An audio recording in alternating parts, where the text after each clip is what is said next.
হ্যাঁ, আমি বোকা ছিলাম, তবে তোমাকে ভালোবাসার আগে। তোমাকে ভালোবাসার পর তো আমার দুনিয়াটাই বদলে গেছে। সে কি বুঝবে আমার মনের ব্যথা, যে ভালোবাসার নামে অন্ধের মতো আমাকে ঠকিয়েছে।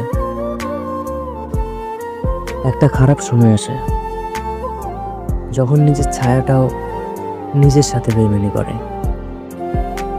আশেপাশে মানুষের তো দূরের কথা, নিজের আপন জনেরাও দূরে সরে যায়। আর এইটা যে শুধুমাত্র আমার সঙ্গেই হয়, ব্যাপারটা এমন না। এই সময়টা সবার আসে, পার্থক্য শুধুমাত্র কেউ টাকার জোর দিয়ে বেঁচে যায়, আর যার টাকা নেই সে সেখান থেকে কিছু শিক্ষা পেয়েছে। গরিব হয়ে জন্ম নিয়েছে তো কি হয়েছে, হয় শিখবো, না হয় শিখবো।